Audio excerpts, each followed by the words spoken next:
This video is sponsored by PowerGum Official, Australia's first nootropic energy gum. Okay, I know I've told a lot of the Raccoonity members my answer to this 1,000 times, but if you're new here, welcome. The short answer, Nintendo.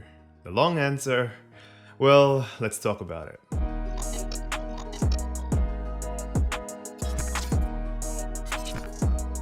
How are we going today, everyone? My name is Rock, and thank you guys so much for clicking on the 69th episode of Bayonetta 3 Theories. This episode will review the relevant news per se, and eventually give you the no BS answer that you all need. Starting out with Progressing Smoothly Explained. Yes, the main interview answer from Mr. Kamiya himself. I'm gonna go all VISUALDON on y'all, so what does he really mean by this? Literally every year this has been the only update, or the main update, that we've been getting. Is it solely Nintendo censorship, or is it really just Mr. Kamiya being classic Mr. Kamiya? Or maybe even both?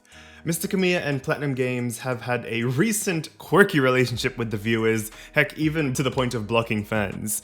A sign of tough love that has earned them a mixed relationship with the whole market itself. Now, Nintendo, I've heard a lot of mentions of them slowly becoming the Disney of the gaming industry. But in all seriousness, a lot of people have missed out on the fact that Nintendo was the sole publisher of Bayonetta 3, while Platinum Games was the developer. Minasan, the Bayonetta IP was saved by Nintendo way back in the early 2010s.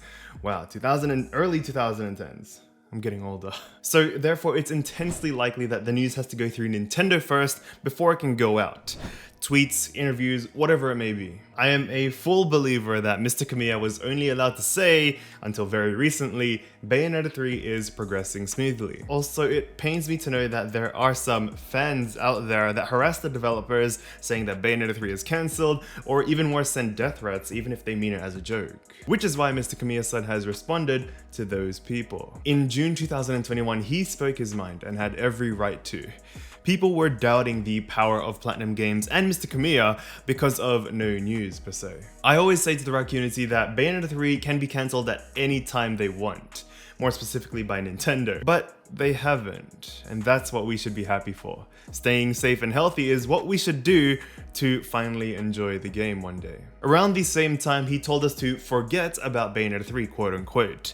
Now, as always, there are some fans that got annoyed while others understood. Here is my deduction on what he really meant. Now, saying forget about it or forget it almost always has a negative connotation to it. Sorry honey, I forgot our anniversary, I forgot my homework, I forget about dinner tonight, forget about Bayonetta 3, but don't forget about PowerGum Official, today's sponsor. A new wave of nootropics, a rich, sugar-free alternative to most chewing gums that keep you focused while developing Bayonetta 3, or even waiting for it. You can get 10% off your order if you use the code ROCKNX10, and a link is in the description. If anyone from Platinum Games is watching this, maybe this can help you bring Bayonetta 3 a day closer. But as always, no rush. Alright, if you like that segue into our first sponsor, consider joining our Discord and subbing to the channel, link in the description. Okay, so I feel a lot of us took forget about Bayonetta 3 the wrong way. Heck, even I did at first. The best line, however, I would have actually said instead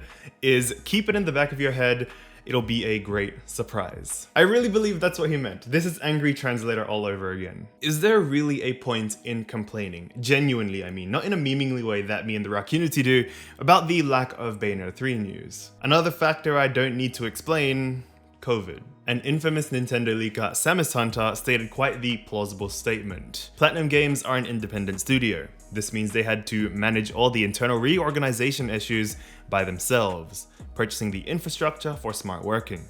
The studio was even shut down for a month with very little organizational progress. If you want to see my full review of this leak, this awesome Bayonetta 3 leak, please turn on post notifications so you won't miss out on it. But ultimately, I think we should look at the bigger mystery here and something that we should all be thinking about, especially if you're in the game development industry. Enter early announcement. My biggest question that I have for the marketing sector of Nintendo is why release the announcement teaser that early in 2017 December? while there is still no news of it in 2021. Compared to the PS3 Xbox sales of Bayonetta 1, Bayonetta 1 and 2 on the Wii U whole Wii U itself was actually quite lacking. It was a great start, but it was no Wonderful 101 if I want to reference Setnaro X's game there. Every time I think of Wonderful 101 or W101 remastered, straight away, Setnaro. Bayonetta 3 wasn't even in development until the teaser had been unveiled, aka when Nintendo stepped in. My deduction is that Bayonetta 3's introduction into the mix of Platinum Games was most likely a huge stress on their schedule. Porting the 2 previous sequels into the current console would also allow newcomers to prepare for Bayonetta 3, and it sure did, it worked on me, while also boosting the sales of Bayonetta 1 and 2 in the meantime. It was either 1, a really big mistake that Nintendo did by revealing it way too early, or 2, it's intentionally a mysterious marketing campaign used to hype up the game.